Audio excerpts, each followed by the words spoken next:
welcome to my channel. അപ്പോൾ നമ്മളിതാ നമ്മുടെ ലെസൻ്റെ ഓൾമോസ്റ്റ് ലാസ്റ്റ് പാർട്ടിലേക്ക് എത്തുകയാണ്. അപ്പോൾ നമ്മൾ ലാസ്റ്റ് ക്ലാസ് വരെ കുറേ കാര്യങ്ങളൊക്കെ പറഞ്ഞില്ലേ. അതിൽ നമ്മൾ പറഞ്ഞ് നിർത്തിയിരിക്കുന്നത് periodic trends in physical properties, അതായത് ഫിസിക്കൽ പ്രോപ്പർട്ടീസ് ആയ ആറ്റോമിക് റേഡിയായി, അയണിക് റേഡിയായി, പിന്നെ കോവലൻ്റ് റേഡിയ, അങ്ങനത്തെ കുറേ കാര്യങ്ങൾ പറഞ്ഞു. ഇന്ന് നമ്മൾ പറയാൻ പോകുന്നത് periodic trends in chemical properties ആണ്. അപ്പോൾ ഈ കെമിക്കൽ പ്രോപ്പർട്ടീസ് പറയാൻ നമുക്ക് കുറേ കാര്യങ്ങൾ ഈ പീരിയോഡിക് ടേബിളിൽ പറയാനുണ്ട്. ബട്ട് നമുക്കറിയാം നമുക്കിനി വരുന്ന lesson S block, P block എന്നിട്ട് ലെസൺസ് മാത്രമായിട്ട് പഠിക്കാനുണ്ട്. അപ്പോൾ അതിൽ നമ്മൾ കൂടുതൽ കെമിക്കൽ റിയാക്ഷൻസ് പഠിക്കുന്നതായിരിക്കും. അപ്പോൾ ഇതിൽ നമ്മൾ കുറച്ച് കാര്യങ്ങളെ പഠിക്കാനുള്ളൂ. പക്ഷേ ഇൻഡയറക്റ്റായിട്ട് കുറേ ക്വസ്റ്റ്യൻസ് നിങ്ങൾ ടെക്സ്റ്റ് ബാക്കിലുണ്ട് കേട്ടോ. അപ്പോൾ നമ്മൾ ഇന്ന് എടുക്കാൻ പോകുന്നത് periodicity of valence or oxidation state. Periodicity in വാലൻസിൽ, അതായത് ഒരു എലിമെൻറ്റിൻ്റെ, അതായത് എല്ലാ എലിമെൻസിനും ഒരു വാലൻസ് ഇലക്ട്രോൺ ഉണ്ടാവും, അപ്പോൾ ഒരു വാലൻസി ഉണ്ട്. അതൊക്കെ ഞാൻ പറഞ്ഞു തരും കേട്ടോ. അപ്പോൾ അത് എന്ത് ട്രെൻഡാണ് കാണിക്കുന്നത്, അതായത് ഒരു എന്തെങ്കിലും വേരിയേഷൻസ് ഉണ്ടോ, അതൊക്കെയാണ് നമ്മളിതിൽ പറയാൻ പോകുന്നത് കേട്ടോ. അപ്പോൾ ആദ്യം നമ്മൾ പഠിച്ച കുറേ കാര്യങ്ങൾ നമ്മളിങ്ങനെ ജസ്റ്റ് റീകോൾ ചെയ്യുക, പക്ഷെ അതൊക്കെ വളരെ ഇമ്പോർട്ടൻ്റ് ആണ്. What is mean by valence shell? എന്താണ് valence shell? The shell which is present in the outermost layer, the shell which is present in the outermost of an atom is known as the valence shell. ഇതാണ് വാലൻസ് shell എന്ന് പറയുന്നത്. എന്താണ് വാലൻസ് electrons എന്ന് പറയുന്നത്? The electrons present in the outermost shell is known as വാലൻസ് electrons. അപ്പോൾ എന്താണ് valence shell? The shell which is present in the outermost is known as the outermost shell is known as the വാലൻസ് shell. വാലൻസ് electrons means the electrons present in the outermost shell is known as the valence electrons. Ini, why an element take part in a chemical reaction? Every element has a tendency to attain 8 electrons in the outermost shell. അതിൻ്റെ outermost ഷെല്ലിൽ അതിന് 8 electron എത്തിക്കുക എന്നുള്ളതാണ് ഏതൊരു ആറ്റത്തിൻ്റെയും ഒരു interest. അതിന് പറയുന്നൊരു rule ഉണ്ടായിരുന്നു, ഒക്ടറ്റ് റൂൾ അല്ലേ, നമ്മൾ പഠിച്ചിട്ടുണ്ട്. So every atom has a tendency to make, അതായത് അവരുടെ ഔട്ടർമോസ്റ്റ് ഷെല്ലിൽ ഒരു 8 ഇലക്ട്രോൺസിനാക്കാൻ വേണ്ടിയിട്ടാണ് they participate in a chemical reaction. അപ്പോൾ ഇനി നമ്മൾ പറയാൻ പോവാണ് എന്താണ് വാലൻസി എന്ന്. എന്താണ് വാലൻസി അല്ലെങ്കിൽ എന്താണ് വാലൻസ് എന്നൊക്കെ പറയുന്ന സംഭവം എന്താണെന്ന് വെച്ചാൽ, the combining capacity of an atom is known as valency. The combining capacity of an atom is called as its valency. That is their combining capacity. അതായത് ഒരു ആറ്റത്തിൻ്റെ കമ്പൈനിങ് കപ്പാസിറ്റിയാണ് അതിൻ്റെ വാലൻസി എന്ന് പറയുന്നത്. ദാറ്റ് മീൻസ് നമുക്കറിയാം the valency is determined by the electronic configuration of an atom. ഒരു ആറ്റത്തിൻ്റെ electronic കോൺഫിഗറേഷനാണ് അതിൻ്റെ valency decide ചെയ്യുന്നതെന്ന് പറയാം. അപ്പോൾ ഈ കമ്പൈനിങ് കപ്പാസിറ്റീൻ്റെ കാര്യം ഞാൻ ഡീറ്റെയിൽ ആയിട്ട് പറഞ്ഞുതരാം കേട്ടോ. അപ്പോൾ ഞാനിപ്പോൾ പറയാം ഇതിൽ ഇപ്പോൾ സോഡിയത്തിൻ്റെ ആറ്റോമിക് നമ്പർ 11 ആണ്. ഇപ്പോൾ 281 ആണ്. ഇതിൻ്റെ ഔട്ടർമോസ്റ്റ് ഷെല്ലിൽ ഒരു ഇലക്ട്രോൺ ആണുള്ളത്. ഔട്ടർമോസ്റ്റ് ഷെല്ലിൽ ഒരു ഇലക്ട്രോൺ ആണ് ഉള്ളത്. അപ്പം ഇതിൻ്റെ ഈ ഒരു ഇലക്ട്രോൺ പോയി കഴിഞ്ഞാൽ എന്ത് പറ്റും? ഇതിൻ്റെ ഔട്ടർമോസ്റ്റ് ഷെല്ല്, ഈ ഇലക്ട്രോൺ പോയി കഴിഞ്ഞാൽ ഇതിൻ്റെ ഔട്ടർമോസ്റ്റ് ഷെൽ ഏതാ? ഇതിപ്പോൾ കെ ഷെൽ, ഇത് എൽ ഷെൽ, ഇത് എം ഷെൽ. അപ്പോൾ ഇപ്പോൾ നോക്കുമ്പോൾ this is the outermost shell and the outermost shell M is having 1 electron. If it lose that 1 electron, then the outermost shell will be L shell which is having 8 electron, that it will be stable. So what will be the tendency of sodium? Sodium has a greater tendency either to remove this 1 electron. ഒന്നെങ്കിൽ ആ ഒരു ഇലക്ട്രോണിനെ ഒഴിവാക്കുക, അല്ലെങ്കിൽ ഒരു 7 ഇലക്ട്രോണിനെ എടുക്കുക. ഈ 7 ഇലക്ട്രോണിനെ എടുക്കുക എന്ന് പറഞ്ഞാൽ വലിയ പോസിബിൾ ഒന്നുമില്ല. വേറൊരു ആറ്റത്തിന് എടുത്ത് 7 electron accept, it's a very, നമുക്കറിയാം ഇന്ത്യ ഇലക്ട്രോണിക് റിപ്പൾഷൻ ഉണ്ട്, ന്യൂക്ലിയർ, എല്ലാ പ്രോബ്ലം വരുമ്പോൾ it is better to lose 1 electron. അപ്പം ഈ വാലൻസി, ഇതിൻ്റെ വാലൻസി എന്ന് പറയുന്നത്, സോഡിയത്തിൻ്റെ വാലൻസി എന്ന് പറയുന്നത് 1 ആണ്. അതിനെ കമ്പൈൻ ചെയ്യാനുള്ള കപ്പാസിറ്റി കൊടുക്കുന്നത് ഈ വാലൻസ് ഇലക്ട്രോൺ. അതായത് ഇത് വേറെ ആരെങ്കിലും ഒരു ആറ്റം അടുത്തേക്ക് വന്നു കഴിഞ്ഞാൽ ഈ ഒരു ഇലക്ട്രോണ് കൊടുക്കാൻ റെഡിയാണ്. That's A combining capacity. ഇതിൻ്റെ കപ്പാസിറ്റി ഇവിടെയാണ്. ആരെങ്കിലും വരുമോ എന്നാൽ ഞാൻ ഓടി ഇതിനെ തരാം എന്നുള്ള രീതിയിലാണ് ഇവിടെ സോഡിയം നിൽക്കുന്നത്. സോ വാലൻസി എന്ന് പറയുന്നത് combining capacity of an atom ആണ്. The valency is mainly determined by the electronic configuration. അപ്പം വാലൻസി എങ്ങനെയാണ് നമ്മൾ ഐഡൻറ്റിഫൈ ചെയ്യുക? നമ്മൾ ഔട്ടർമോസ്റ്റ് ഷെല്ലിലെ ഇലക്ട്രോണിനെ നോക്കും. And either it will lose or gain electron. ചില കേസസിൽ, അതായത് 2 8, 7. This is chlorine. Chlorine electronic configuration ആണ് ഇത് 17 ആണ് chlorine. അപ്പോൾ ഇതിൻ്റെ outermost ഷെല്ലിൽ നോക്കൂ 7 electron. What will be its tendency? It has a tendency to accept 1 electron. ഒരു ഇലക്ട്രോണിനെ എങ്ങനെയെങ്കിലും കിട്ടിയാൽ it will be changed into outermost configuration will be changed into noble gas. അപ്പോൾ അതിൻ്റെ ടെൻഡൻസി എന്തായിരിക്കും? ഗെയിനും. അപ്പോൾ ഇതിൻ്റെയും വാലൻസി എന്താണ്? 1. അപ്പോൾ അതെങ്ങനെയാണ് കിട്ടിയെന്ന് ഞാൻ പറഞ്ഞുതരാം കേട്ടോ. അപ്പം it has a tendency to accept an electron. So we can define again valency as the number of electron gained or lost in order to take part or gain or lose when it take parts in a chemical reaction. അതായത് valency എന്ന് പറയുന്നത് ഒരു atom gain ചെയ്യുന്ന അല്ലെങ്കിൽ loose ചെയ്യുന്ന ഇലക്ട്രോണിൻ്റെ എണ്ണത്തെയാണ്. It determines the valency of an element. So what is meant by valency? Valency is the combining capacity of an element, or also we can say that it's the number of electrons gained or lost by an atom during a chemical reaction. അതിനാണ് നമ്മൾ എന്ത് പറയുന്നത്? Valency എന്ന് പറയുന്നത്. ഇനി ഇവിടെ ഒരു term ഉണ്ട്, ഓക്സിഡേഷൻ സ്റ്റേറ്റ്. രണ്ടും രണ്ടാണ്. അത് നിങ്ങൾക്ക് എപ്പോൾ മനസ്സിലാവുന്നത് വെച്ചാൽ നമ്മൾ ഈ റിഡോക്സ് റിയാക്ഷൻ പഠിക്കുമ്പോഴും കെമിക്കൽ ബോണ്ടിങ് ഒക്കെ പഠിക്കണം, കോർഡിനേഷൻ കോമ്പൗണ്ട്സ് ഒക്കെ പഠിക്കുമ്പോൾ നിങ്ങൾക്ക് അത് മനസ്സിലാവും. ബട്ട് ഇപ്പം നമ്മളെ ഒരു ഇതിൽ വെച്ച് കഴിഞ്ഞാൽ usually nowadays oxidation state is a term use for valency. വാലൻസിക്ക് യൂസ് ചെയ്യുന്ന ഒരു ടേം തന്നെയാണ് ഓക്സിഡേഷൻ സ്റ്റേറ്റ്. രണ്ടാളും ന്യൂമറിക്, അതായത് വാലൻസി ഓഫ് സോഡിയം എന്ന് പറയുന്നത് 1 ആണ്, ഓക്സിഡേഷൻ സ്റ്റേറ്റ് ഓഫ് സോഡിയം എന്ന് പറയുന്നത് +1 ആണ്. വാലൻസി ഓഫ് ക്ലോറിൻ എന്ന് പറയുന്നത് 1 ആണ്, ഓക്സിഡേഷൻ സ്റ്റേറ്റ് ഓഫ് ക്ലോറിൻ എന്ന് പറയുന്നത് -1 ആണ്. ഈ പ്ലസ് എവിടുന്ന്, ഈ മൈനസ് എവിടുന്ന്, അല്ലേ? അപ്പം ഈ പ്ലസ് എന്ന് പറയുന്നത് sodium has a greater tendency to donate. അങ്ങനെ കൊടുക്കുമ്പം ഇതിൻ്റെ charge will be positive. And if it is accepting electron, നമ്മൾ ഒരു ഇലക്ട്രോണിനെ ആക്സെപ്റ്റ് ചെയ്യുകയാണെങ്കിൽ എത്ര ഇലക്ട്രോണിനെ ആക്സെപ്റ്റ് ചെയ്യുന്നു അതിനെ ബേസ് ചെയ്തിട്ടാണ് നമ്മൾ ഈ നെഗറ്റീവും പോസിറ്റീവ് അതൊക്കെ നമ്മൾ പഠിക്കും കേട്ടോ. ഇവിടെ എത്ര ഡീറ്റെയിൽ ആയിട്ട് പറയേണ്ട ആവശ്യമില്ല, പക്ഷേ നിങ്ങൾക്ക് അറിയാൻ വേണ്ടി മാത്രം ഞാൻ പറയാണ്.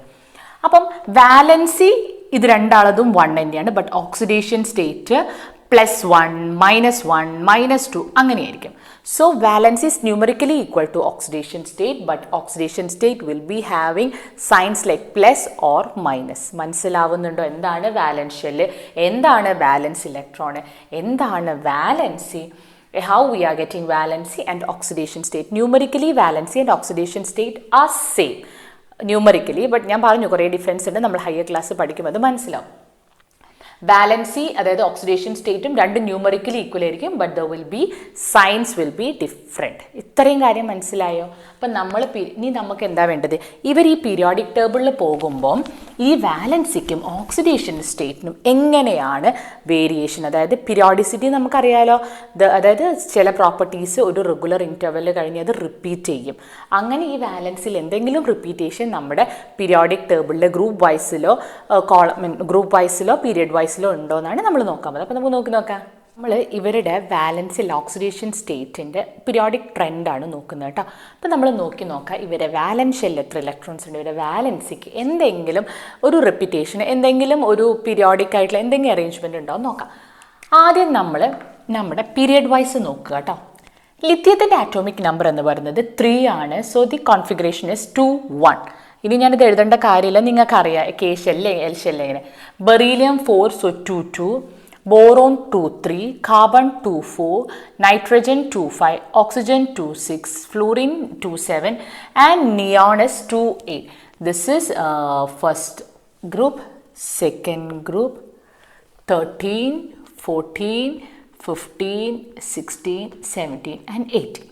ഓക്കെ, ഇത് P ബ്ലോക്കാണ്, ഇത് S ബ്ലോക്കാണ്. ഇതൊക്കെ നിങ്ങൾക്ക് അറിയുന്നതിന് ഞാൻ പറയേണ്ട ആവശ്യമില്ല. അപ്പോൾ ഇവിടെ നോക്കൂ, ഇതിൻ്റെ ഔട്ടർ മോസ്റ്റ് ഷെല്ലിൽ 1 ഇലക്ട്രോൺ അല്ലേ, 1 ഇലക്ട്രോൺ. അപ്പം ഞാൻ എഴുതുകയാണ്, ഇവിടെ നിങ്ങൾക്ക് കാണാം, ഇവിടെ 1 ഇലക്ട്രോൺ ആണ് ഉള്ളത്. So it has a greater tendency to lose that 1 electron. അതിനെപ്പോഴും എന്തിനുള്ള ടെൻഡൻസി ഉള്ളത്? ഇലക്ട്രോണിനെ ലൂസ് ചെയ്യാൻ. കാരണം 8 ഇലക്ട്രോൺ വേണം ഔട്ടർ മോസ്റ്റ് ഷെല്ലിൽ. അതിന് 7 ഇലക്ട്രോൺ വാങ്ങുന്നതാണ്, 1 ഇലക്ട്രോൺ കൊടുക്കുന്നതാണ് അതിന് ഇൻട്രസ്റ്റ് ഉണ്ടാവുക. It has a tendency to lose 1 electron. കാരണം 7 ഇലക്ട്രോണിനെ പഠിച്ച് അതിൻ്റെ ഒരു ഷെല്ലിൽ എടുക്കുന്നതിലും നല്ല ലൂസ് ദാറ്റ് ഇലക്ട്രോൺ. അപ്പം ഈ ലിത്തിയത്തിന് നമുക്ക് വരുന്ന ഓക്സിഡേഷൻ സ്റ്റേറ്റ് എന്ന് പറയുന്നത് 1 ആണ് അല്ലേ. ഓക്സിഡേഷൻ സ്റ്റേറ്റ് അല്ലെങ്കിൽ വാലൻസി എന്ന് പറഞ്ഞാൽ ഓക്സിഡേഷൻ സ്റ്റേറ്റ് ഇപ്പം സിമ്പിളാണ്. നമ്മൾ വാലൻസി എന്ന് പറയുന്നത് 1 ആണ്. Because it has a tendency to lose 1 electron. Valency എന്ന് പറഞ്ഞാൽ the number of electron lose or gain അല്ലേ. ഇനി ബെറീലിയം നോക്കാം. ബെറീലിയം നമ്മൾ എങ്ങനെയാണ് കാൽക്കുലേറ്റ് ചെയ്യുന്നതെന്ന് കേട്ടോ പറയുന്നതിൻ്റെ വാലൻസി. ബെറീലിയത്തിൻ്റെ ഔട്ടർ മോസ്റ്റ് ഷെല്ലിൽ 2 electron. What will be it's tendency? 6 ഇലക്ട്രോണിനെ വാങ്ങണോ അത് 2 ഇലക്ട്രോണിനെ കൊടുക്കണോ? വിച്ച് വിൽ ബി മോർ ഏറ്റവും കംഫർട്ടബിൾ ആയിട്ടുള്ളത്? Losing 2 electron. വൈ? കാരണം ഈ 6 ഇലക്ട്രോണിനെ എടുക്കുക, ഇന്റർ ഇലക്ട്രോണിക് റിപ്പൽഷൻ, ന്യൂക്ലിയർ എനർജീൻ്റെ പ്രശ്നം, എല്ലാ പ്രശ്നം കൂടെ നോക്കുമ്പോൾ ബെറ്റർ അതായിരിക്കും വേണ്ട, ഞാൻ അങ്ങ് കൊടുത്തേക്കാം. So the oxidation state of beryllium will be 2. Okay, oxidation state അല്ല, valency of beryllium will be 2. Boron നോക്കുക, ഔട്ടർ മോസ്റ്റ് ഷെല്ലിൽ 3 ആണ്. What it will be have a tendency? 5 എണ്ണത്തിന് വാങ്ങണോ 3 എണ്ണത്തിന് കൊടുക്കണോ? Yes, it has a tendency to lose the 3 electron. 3 എണ്ണത്തിന് അങ്ങ് കൊടുത്തേക്കും. കാർബണിന് 4 ഇലക്ട്രോൺ അല്ലേ. Either it can donate or it can accept 4 or it can mutually share. എങ്ങനെ പോയാലും അതിന് 8 ഇലക്ട്രോൺ കിട്ടും. So the valency of carbon, അതായത് 14th ഗ്രൂപ്പ് വരുന്നത് 4 ആണേ. അത് കഴിഞ്ഞ് നമ്മുടെ 15th 5 ഇലക്ട്രോൺ ഔട്ടർ മോസ്റ്റ് ഷെല്ലിലുണ്ട്. അപ്പോൾ 5 ഇലക്ട്രോണിനെ കൊടുക്കുന്നതാണോ 3 ഇലക്ട്രോൺ വാങ്ങുന്നതാണോ നല്ലത്? ഏതാണ്? 5 ഇലക്ട്രോണിനെ ഈ ന്യൂക്ലിയർ ചാർജിൻ്റെ അട്രാക്ഷനൊക്കെ ഉണ്ട് അതിനെ പിടിച്ച് കൊടുക്കണോ, അല്ല 3 ആൾക്കാരെ പതുക്കെ നൈസായിട്ട് വാങ്ങുന്നതാണോ എളുപ്പം? Accepting 3 electron. So the valency of 15th group, അതായത് ഇത് ഫസ്റ്റ്, ഇത് സെക്കൻഡ്, ഇത് തേർഡ് ഗ്രൂപ്പ്, ഇത് 4th ഗ്രൂപ്പ്, ഇത് 15th ഗ്രൂപ്പ്, ഇത് 16th, 17th, 18th. Okay, 16th നോക്കൂ, 2 6 electron in the outermost shell. What it have a tendency? 6 എണ്ണത്തിന് കൊടുക്കണമെന്നാണോ? ഇല്ല, എന്തായിരിക്കും? It has a tendency to accept 2 electron. ഫ്ലോറിൻ്റെ കാര്യത്തിൽ നോബൽ ഗ്യാസിൻ്റെ കാര്യത്തിൽ ഒരു കോംപ്രമൈസ് ഇല്ല. നമുക്കറിയാം have a tendency to accept 1 more electron. അവിടെയും വാലൻസി എന്ന് പറയുന്നത് 1 ആണ്. 18 എന്തെങ്കിലും വാലൻസി ഉണ്ട്, അതിനൊരു ടെൻഡൻസിയേ ഇല്ല. So the valency is 0. Okay, ഇതന്നെയല്ലേ ഈ താഴെ വരുന്ന ഗ്രൂപ്പിലും ഉണ്ടാവുക. ഈ ഡി ബ്ലോക്കിൻ്റെ എഫ് ബ്ലോക്കിൻ്റെ കാര്യം ഞാൻ ഇവിടെ പറയുന്നില്ലേ, എസിൻ്റെയും പിൻ്റെയും. So we can see that the valency of the element across a period increases to the middle of the periodic table to 4. then decreases to 0. അതായത് we can see that the valence electron which are present in from as we move from left to right, we can see that the valence electron is 1 2 3 4 5 6 7 8. That is, the valence electrons are increasing. But in the case of valency, valence electron alla valency ട്ടോ, valence electron ആണ് valency തീരുമാനിക്കുന്ന ആൾക്കാർ. So the valency, what happens? The valency first increases till 4, then decreases to 0. അപ്പം ഇതാണ് വാലൻസിൻ്റെ ഒരു periodic trend എന്ന് പറയുന്നത്. ഇനി നമ്മൾ ഇത് നോക്കുകയാണെങ്കിൽ, അതായത് നമ്മൾ ഗ്രൂപ്പ് വൈസ് നോക്കുകയാണെങ്കിൽ, you can see that lithium, sodium, potassium ശരിക്കും 2 8 8 1 ആണ്. Outermost shell is having 1 electron. In the first group, in second group, the outermost shell will be having 2 electron. In the 13th group, outermost shell will be having 3 electron.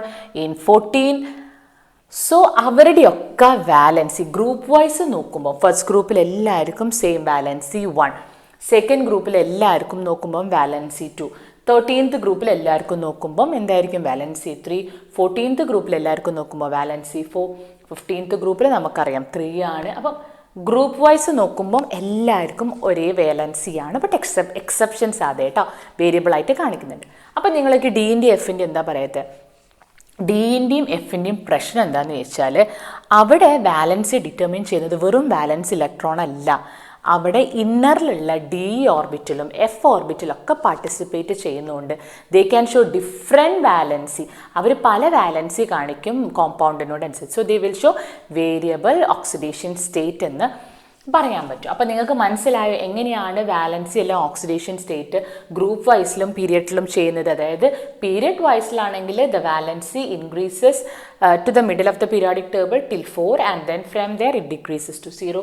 Down the group, each group are having its own valency. ഒരു valency അവർക്ക് എല്ലാവർക്കും same ആയിട്ട് follow ചെയ്യുന്നുണ്ട്. But Exceptions are there. D and F blocks are showing variable valencies or variable oxidation state because their participation of inner D and F orbitals, so they are showing different or variable oxidation state. ഇത്രയും കാര്യം മനസ്സിലായോ? അത്രയാണ് നമുക്ക് oxidation സ്റ്റേറ്റിൻ്റെയും പിന്നെ ഈ വാലൻസിയെ പറ്റി പറയാനുള്ളത് കേട്ടോ. പിന്നെ ഈ ഓക്സിഡേഷൻ സ്റ്റേറ്റ് എങ്ങനെ എഴുതും എന്നുള്ളൊരു വീഡിയോ ഞാൻ 9th ചെയ്തിട്ടുണ്ട്. 9th തന്നെയാണ് തോന്നുന്നുണ്ട്, 9th ക്ലാസ്സിൽ ഞാൻ ചെയ്തിട്ടുണ്ട്. അതിൻ്റെ വീഡിയോ ഒന്ന് ഞാൻ ആഡ് ചെയ്ത് തരാം. നിങ്ങൾക്ക് വേണ്ടവർ how to write the oxidation state of numbers അതൊന്ന് കണ്ടു നോക്കൂ കേട്ടോ. എങ്ങനെയാണ് എഴുതുക എന്നുള്ളത് ഞാൻ സിമ്പിളായിട്ട് അതിൽ പറഞ്ഞിട്ടുണ്ട്. അപ്പോൾ എങ്ങനെയാണ് ഓക്സിഡേഷൻ സ്റ്റേറ്റ് കണ്ടുപിടിക്കുക, അല്ലെങ്കിൽ വാലൻസി വെച്ചിട്ട് നമ്മൾ കണ്ടുപിടിക്കുക, എങ്ങനെ നമ്മൾ കോമ്പൗണ്ട്സിൻ്റെ പേര് എഴുതും എന്നുള്ളത് ആ വീഡിയോൻ്റെ ലിങ്ക് ഞാനിട്ട് അതൊന്ന് നോക്കി നോക്കുക കേട്ടോ. അപ്പോൾ അടുത്ത കെമിക്കൽ പ്രോപ്പർട്ടി എന്ന് പറയുന്നത് anomalous behavior of the elements in the period 2. അതായത് പീരിയഡ് 2ലുള്ള, അതായത് ഫസ്റ്റ് പീരിയഡ് നിങ്ങൾക്കറിയാം ഹൈഡ്രജനും ഹീലിയമാണ്. Second period lithium, beryllium, boron, carbon, nitrogen, oxygen, fluorine, neon. ഈ സെക്കൻഡ് പീരിയഡിലെ എലിമെൻറ്റ്സിന് എന്തോ ഒരു അനോമലസ് ബിഹേവിയർ ഉണ്ട് compared to other members in their family. അവരുടെ ഫാമിലിയിലെ മെമ്പേഴ്സിനെ നോക്കുമ്പോൾ അവർക്ക് എന്തൊക്കെയോ അനോമലസ് പ്രോപ്പർട്ടി ഉണ്ട് എന്ന് പറഞ്ഞുതരാം. ഇതേപ്പറ്റി ഡീറ്റെയിൽ ആയിട്ട് നമ്മൾ എസ് ബ്ലോക്കിലും പി ബ്ലോക്കിലും പഠിക്കും. Lithium is the first member of this family, അല്ലെ? ഹൈഡ്രജൻ ഉണ്ടെങ്കിൽ ലിത്യം. ഈ ലിത്തിയത്തിന് ബാക്കിയുള്ളത് lithium, sodium, potassium, rubidium, caesium, ഇവരിൽ നിന്നൊക്കെ വ്യത്യസ്തമായിട്ടുള്ള കുറേ ക്യാരക്ടേഴ്സ് ലിത്തിയത്തിനുണ്ടാവും. ബെറീലിയത്തിനും അതേപോലെ തന്നെ beryllium, magnesium, calcium, strontium, barium, radium, അവയിൽ നിന്നൊക്കെ വ്യത്യസ്തമായിട്ടുള്ള കുറേ പ്രോപ്പർട്ടി ബെറീലിയം കാണിക്കുന്നു. ബോറോണും അതേപോലെ തന്നെ അലൂമിനിയം, ഗാലിയം, താലിയം, ഇൻഡിയം, അവരിൽ നിന്നൊക്കെ വ്യത്യസ്തമായ ഒരു property. Though they belong to the same family, the first members of that group shows anomalous behaviour. അതായത് though these elements belong to the same family, ഒരേ ഫാമിലിയിലുള്ള ആൾക്കാരാണെങ്കിലും they will show some property or some behaviour which is different from the other members of that family.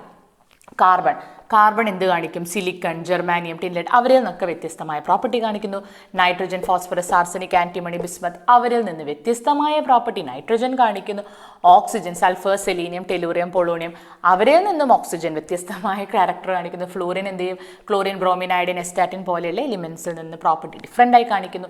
Neon, argon, krypton, Zenon, റെഡോൺ, ഇവരിൽ നിന്ന് വ്യത്യസ്തമായിട്ടുള്ള property neon കാണിക്കുന്നു. എന്തുകൊണ്ട് എന്നുള്ളതാണ് first question. അതെ, മെയിനായിട്ട് നമുക്ക് കുറേ പഠിക്കാനുണ്ട്. അതിലൊന്നും ഞാൻ പറഞ്ഞുതരാം. ഈ ലിത്തിയവും ബെറീലിയൊക്കെ, ഈ sodium, magnesium, potassium, calcium, rubidium, caesium, ഇവരൊക്കെ മെയിൻലി അയോണിക് കോമ്പൗണ്ട്സ് ആണ് ഫോം ചെയ്യുക. അതായത് ഗ്രൂപ്പ് 1ലെ എലിമെൻറ്റ്സും ഗ്രൂപ്പ് 2ലെ എലിമെൻറ്റ്സിലും മെയിൻലി ദേ ഫോം അയോണിക് കോമ്പൗണ്ട്സാണ്. ബട്ട് ലിത്തിയം, ബെറീലിയത്തിനും കോവലൻ കോമ്പൗണ്ട്സ് കാണിക്കാനുള്ള ടെൻഡൻസിയാണ് കൂടുതൽ. They form covalent compound. ഇവർക്കൊന്നും ആ കോവലൻ കോമ്പൗണ്ട്സിനുള്ള നേച്ചർ ഇല്ല. But the first members of അതേപോലെ പല ക്യാരക്ടേഴ്സും ഇവിടെ ഡിഫറെൻ്റ് ആയിട്ട് വരുന്നുണ്ട്. എന്തുകൊണ്ട്? അതിൻ്റെ റീസൺ പറഞ്ഞു തരാം. അപ്പോൾ first one, the anomalous property of the period group elements of the period 2, that is the elements of the first member of the same family shows entirely different character from those of the other members of the family. Like lithium shows the properties different from those of other members in the family. For example, sodium, potassium, rubidium, cesium can form or they form compounds which are more ionic in character, whereas lithium forms compounds with a covalent in character. അപ്പോൾ അതിൻ്റെ reason ഞാൻ പറഞ്ഞു തരാം. അതിൻ്റെ മുന്നേ ഒരു പ്രോപ്പർട്ടിയും കൂടെ പറഞ്ഞുതരാം. അടുത്തത് 2 മാർക്കിന് ചോദിക്കുന്നത്, ഞാൻ പഠിക്കുന്ന കാലം മുതൽ ചോദിക്കുന്ന ഒരു question, diagonal relationship. What is meant by diagonal relationship ചോദിക്കാറുണ്ട്. That is, elements of the second period show some properties of the elements of third period which are present diagonally. ഇതാണ് സെക്കൻഡ് പീരിയഡ്, ഇതാണ് third period. Elements of the second period show some properties similar to that of the elements in the third period which are present diagonally. അതായത് second പീരിയഡിലുള്ള ചില elements third പീരിയഡിലെ ചില എലിമെൻറ്റ്സുമായിട്ട് ചെറിയ പ്രോപ്പർട്ടീസിൽ similarity കാണിക്കും. എവിടെ കിടക്കുന്ന elements ആയിട്ട്? അവരുമായിട്ട് ഡയഗണലി പ്രസൻറ്റ് ചെയ്തിരിക്കുന്ന എലിമെൻറ്റ്സ്. എന്തൊക്കെയല്ലേ ഇവരൊക്കെ കാണിച്ചു കൂടുന്നത്? Beryllium shows a property similar to that of aluminium. Boron shows a property similar to that of aluminium.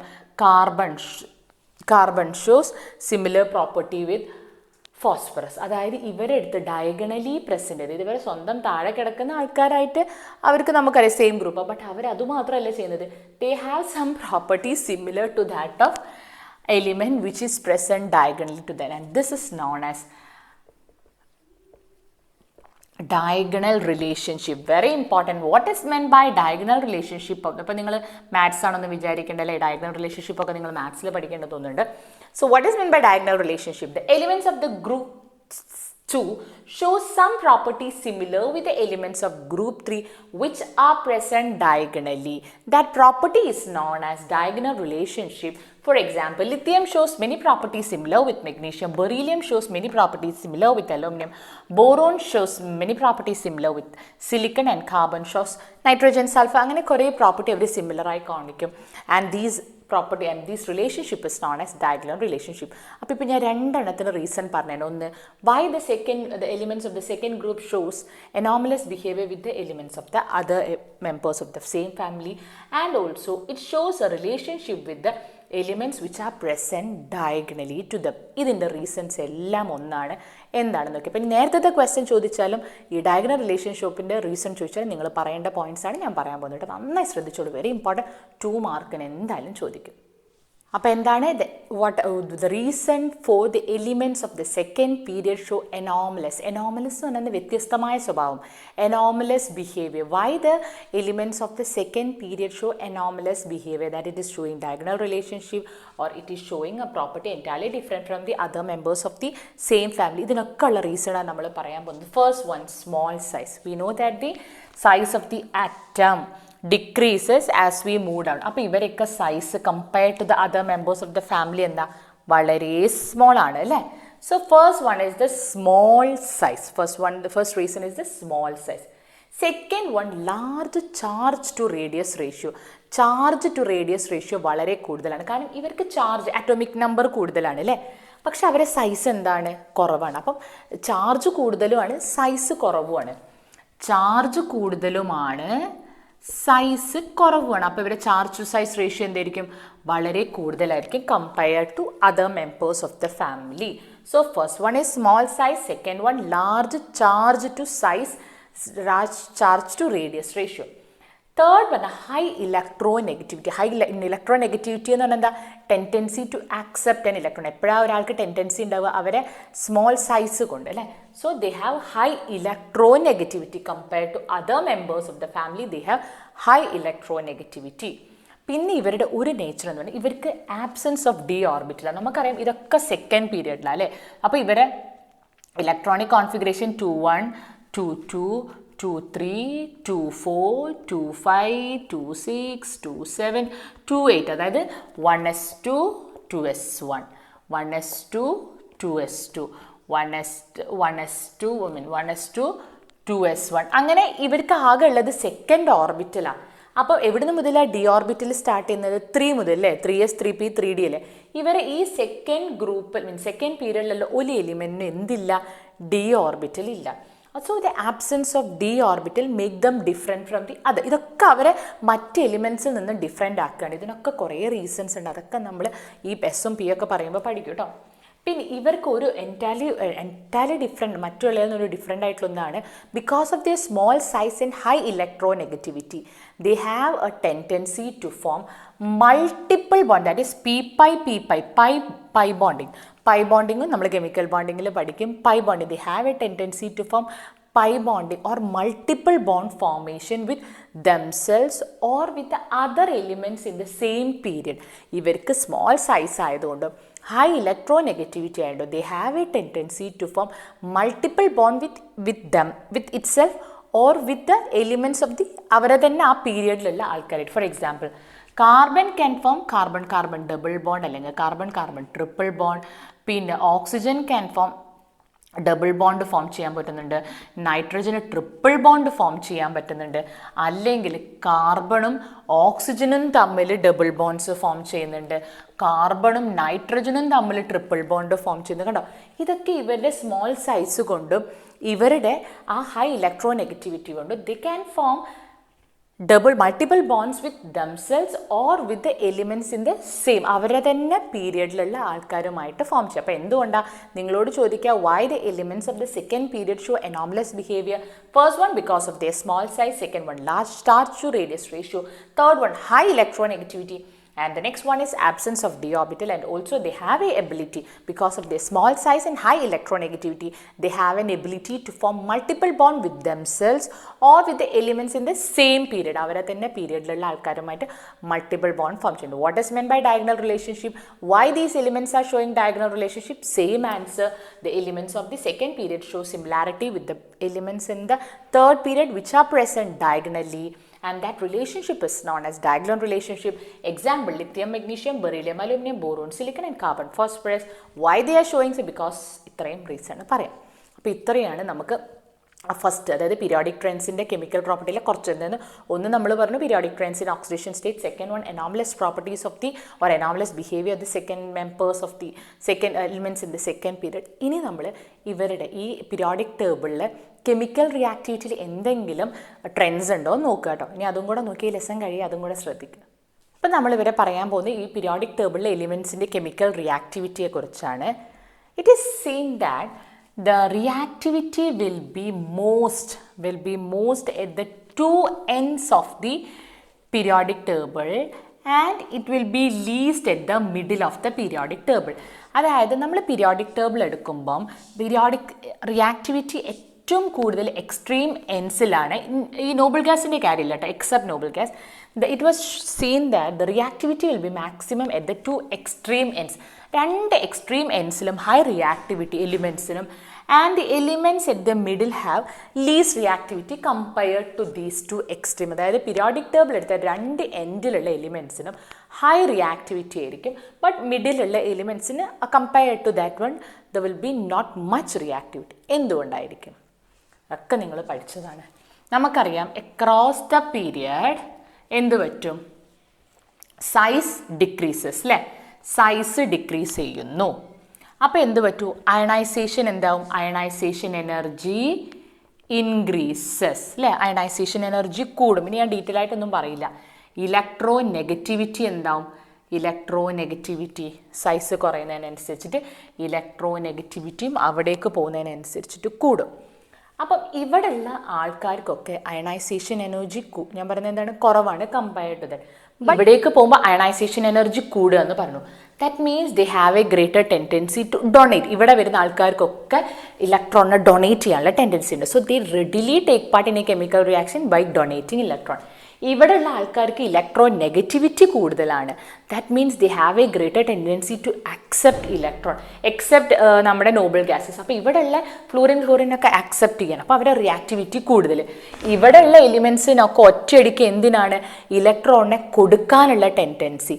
Because of their size, because of their ionization energy is very less for these element. Their electronegativity is less, but their electron അവർക്ക് എന്താണ്? Electro negativity അവർക്ക് എന്തായിരിക്കും? ലെസ്സാണ്. പക്ഷെ അവർ ionisation energy വളരെ കുറവാണ്. So it can easily release the electron. ഇവിടെ എന്താ പ്രശ്നം? അവരെ അയണൈസേഷൻ എനർജി കൂടുതലാണ്. That means they don't have a tendency to donate electron, but their electronegativity is high. They have a tendency to accept the electron. ഈ കാരണങ്ങൾ കൊണ്ടൊക്കെ തന്നെ the elements in the two extreme of the periodic table except noble gas, കാരണം നമ്മുടെ എക്സ്ട്രീമിലാണ് noble gas, പക്ഷെ അവർക്കൊരു tendency ഇല്ല, because they have completely filled shell. അപ്പോൾ ഈ എക്സ്ട്രീമിൽ കിടക്കുന്ന ആൾക്കാർക്ക് ഹൈ റിയാക്ടിവിറ്റി ആയിരിക്കും, ബട്ട് മിഡിലുള്ള ആൾക്കാർക്ക് reactivity compared to these two are less. മനസ്സിലാവുന്നുണ്ട്? ഇത് അവരെ ആറ്റോമിക് സൈസ് കൊണ്ടും ഇപ്പം നമ്മൾ പറഞ്ഞ എല്ലാ കാരണങ്ങൾ കൊണ്ടും അയണൈസേഷൻ എനർജി, അയണൈസേഷൻ എൻതാൽപ്പി, പിന്നെ ഇലക്ട്രോ നെഗറ്റിവിറ്റി, ഈ റീസൺസ് കൊണ്ടൊക്കെയാണ് ഈ രണ്ട് എക്സ്ട്രീമിൽ കിടക്കുന്ന ആൾക്കാർക്കും നല്ല റിയാക്ടിവിറ്റി എന്ന് പറയുന്നത്. മനസ്സിലായോ? ഇതൊക്കെ ഞാൻ ജനറലായിട്ട് ആ ടെക്സ്റ്റിലെ പോയിന്റ്സ് ഇങ്ങനെ പറഞ്ഞുതരാം കേട്ടോ. ഇനി നമുക്കിതിൽ പഠിക്കാനുള്ളത് ഓക്സൈഡ്സ് ഓഫ് ദീസ് എലിമെൻറ്റ്സ് ആണ്. എന്തെങ്കിലും ഈ ഇവർ ഓക്സൈഡ് ഫോർമേഷനിൽ എന്തെങ്കിലും ട്രെൻഡ് കാണിക്കുന്നുണ്ടോ എന്നുള്ളതാണ് അടുത്ത് പറയുന്നത് കേട്ടോ. അപ്പോൾ the formation of oxides by the elements in the periodic table, അവരെങ്ങനത്തെയാണ് ഓക്സൈഡ്സ് ഫോം ചെയ്യുന്നത് എന്നുള്ള അവരുടെ നേച്ചർ എന്താണെന്നുള്ളതാണ് നമ്മൾ പറയാൻ പോകുന്നത് കേട്ടോ. അപ്പോൾ നമുക്കറിയാം നമ്മുടെ പീരിയോഡിക് ടേബിളിലെ എസ് ബ്ലോക്കും പി ബ്ലോക്കും ഇവിടെ കിടക്കുന്ന ആൾക്കാർക്കൊക്കെ മെറ്റാലിക് നേച്ചർ ആണെന്നൊക്കെ നമ്മൾ ഇന്നലെ പറഞ്ഞൂലേ. മെറ്റാലിക് നേച്ചർ എന്ന് പറഞ്ഞാൽ ടെൻഡൻസി ടു ലോസ് ഇലക്ട്രോൺ ആണ്. അപ്പം S block elements, majority elements are metals ആണ്. പി ബ്ലോക്കിലെ മെറ്റൽസും നോൺ മെറ്റൽസും മെറ്റലോയിഡ്സ് ഒക്കെ വരുന്നുണ്ട്, but majority of the elements in the P block are non metals ഒക്കെ നമ്മൾ പറഞ്ഞിട്ടുണ്ട്. നോൺ മെറ്റാലിക് ക്യാരക്ടർ എന്ന tendency to accept an electron ആണ്. അപ്പോൾ എന്താണ് ഓക്സൈഡ്? ഓക്സൈഡ്സ് എന്ന binary compounds form by the combination of oxygen with other element, അതായത് ഓക്സിജനുമായിട്ട് വേറെ എലിമെൻറ്റ്സ് കമ്പൈൻ ചെയ്യുമ്പോൾ ഉണ്ടാവുന്ന ഒരു കോമ്പൗണ്ടിനെയാണ് നമ്മൾ എന്ത് പറയുന്നത്? ഓക്സൈഡ്സ് എന്ന് പറയുന്നത്. എക്സാമ്പിൾ, സോഡിയം ഓക്സിജനും കമ്പൈൻ ചെയ്ത് കഴിഞ്ഞാൽ, ഓക്സിജൻ എന്ന് പറഞ്ഞാൽ ഹൈലി റിയാക്റ്റീവ് ആയിട്ടുള്ള എലിമെൻറ്റാണ്. So it will react with the elements to form corresponding oxide. Sodium ഓക്സിജനുമായിട്ട് റിയാക്ട് ചെയ്ത് it will form sodium oxide Na2O. അത് ഈ സോഡിയം എന്ന് പറഞ്ഞ എസ് ബ്ലോക്കിൽ എലിമെൻറ്റാണ്. സൾഫർ എന്ന് പറയുന്നത് നമുക്കറിയാം പി ബ്ലോക്ക് അല്ലേ, നൈട്രജൻ ഓക്സിജൻ സൾഫർ, ഓക്സിജൻ ഫാമിലിയിലുള്ള ആളാണ് sulphur. Sulphur combine with oxygen to form sulphur trioxide. ഈ രണ്ടാളും oxide. So elements in the periodic table S and P blocks are forming oxides. ഇനി ഈ ഓക്സൈഡ്സിന് എന്തെങ്കിലും നേച്ചർ ഉണ്ടോ അത് മനസ്സിലാക്കണം. നമ്മൾ ഈ സോഡിയം ഓക്സൈഡിന് ഒന്ന് വെള്ളത്തിൽ ഡിസോൾവ് ചെയ്ത് നോക്കാം. എന്നിട്ട് നമ്മൾ ഒരു ലിറ്റ്മസ് പേപ്പർ വെച്ച് ടെസ്റ്റ് ചെയ്താൽ we can see that the oxide formed will be എന്ത് സാധനം? Basic in nature. The oxide form will be basic in nature. The oxide form will be basic in nature. അതായത് മെറ്റൽസിൻ്റെ oxides will be basic in nature. Metals in the oxides, the oxide formed by the metals are basic in nature. So oxides formed by non-metals are acidic in nature. Non-metals ഉണ്ടാക്കുന്ന oxides വെള്ളത്തിൽ dissolve ചെയ്ത് കഴിഞ്ഞാൽ we will be getting acid. That means the oxides formed by the non-metals are acidic in nature.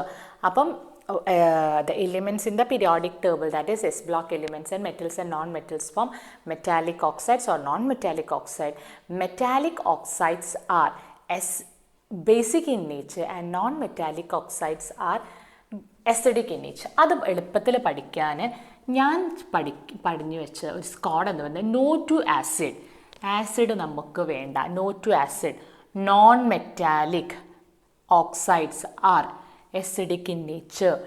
Non-metallic oxides are acidic in nature. ഇനി തെറ്റത്തില്ലല്ലോ. Non-metallic oxides are acidic in nature and metallic oxides are basic in nature. Metallic oxide എന്ന് പറയുന്നത് oxide formed by the reaction of metals and oxygen.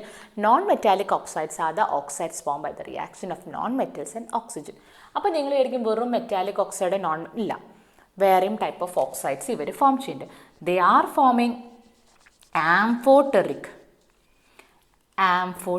Oxides form ചെയ്യുന്നുണ്ട്. പിന്നെ അവർ form ചെയ്യുന്നുണ്ട് neutral oxides. Amphoteric oxides എന്നാൽ the oxide which shows the character of both acid and base, which shows the character of both acid and base are known as amphoteric oxide. Example, aluminium oxide. അലൂമിനിയത്തിൻ്റെ oxide are amphoteric in nature. ഇതൊക്കെ 1 മാർക്കിന് ചോദിക്കാം, അല്ലെങ്കിൽ നിങ്ങളുടെ entrance ഓറിയൻറ്റഡിനൊക്കെ ചോദിക്കാം. Amphoteric oxides are example are oxides which shows property of both acids and bases. Example is Al2O3.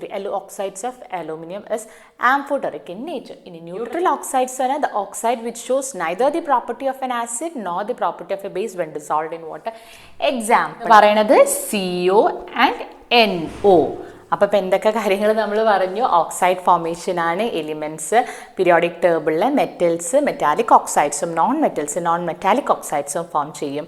Metallic oxides are those oxides when dissolved in water they will produce basic they produce bases, whereas non metallic oxides when dissolved in water they will produce acidic. They should produce acids. And along with that we have learned they also produce amphoteric oxides and neutral oxides. Amphoteric oxides are those oxides which shows the characteristics of both acid and base. Neutral oxides are those which does not, neither they have an acidic property nor they have a basic property. Very important. Amphoteric oxide example ആണ് അലൂമിനിയത്തിൻ്റെ oxides. Neutral ഓക്സൈഡ്സിന് examples ആണ് CO and NO. അങ്ങനെ ഇതാ നമ്മൾ ഈ lesson അങ്ങ് തീർത്തിരിക്കണം. അപ്പോൾ ഇപ്പം ഇന്ന് എന്തൊക്കെയാണ് പറഞ്ഞത്? ഓക്സിഡേഷൻ സ്റ്റേറ്റ്, വാലൻസി, പിന്നെ നമ്മൾ anomalous property of the second പീരിയഡിലെ എലിമെൻറ്റ്സ്, ഡയഗണൽ റിലേഷൻഷിപ്പ്, കെമിക്കൽ റിയാക്ടിവിറ്റീൻ്റെ ഒരു ട്രെൻഡ് പറഞ്ഞു. അതായത് എക്സ്ട്രീം റൈറ്റിലും ലെഫ്റ്റിലും ഹൈ റിയാക്ടിവിറ്റി ആയിരിക്കും, മിഡിൽ കുറവായിരിക്കും. പിന്നെ നമ്മൾ എന്താ പറഞ്ഞത്? ഇപ്പോൾ ലാസ്റ്റ് ഓക്സൈഡ്സ്. ഇനി നിങ്ങൾ എന്താ ചെയ്യേണ്ടത് വെച്ചാൽ ഞാൻ നോട്ട്സ് തരും കേട്ടോ. ഇതിൻ്റെയൊക്കെ ഡിസ്ക്രിപ്ഷൻ ബോക്സിൽ നോട്ട്സ് ഉണ്ട്. ചിലതൊക്കെ എനിക്ക് ടൈപ്പ് ചെയ്യാൻ മടിയായിട്ടാണ് പെൻഡിങ്ങിൽ നിൽക്കുന്നത്. പിന്നെ എന്താ വെച്ചാൽ നിങ്ങൾ ഇതൊക്കെ ഒന്ന് വായിച്ചു നോക്കുക ടെക്സ്റ്റ് ബുക്ക്. എന്നിട്ട് എവിടെയെങ്കിലും ഞാൻ മിസ്സായി പോയിട്ടുണ്ടെങ്കിൽ അത് പറഞ്ഞത് നമ്മളത് എടുക്കുന്നതായിരിക്കും. എല്ലാവരും നന്നായി പഠിക്കുക കേട്ടോ. മനസ്സിലാവാത്ത കാര്യമൊക്കെ കമൻസിലിട്ടോളൂ. Okay, thank you.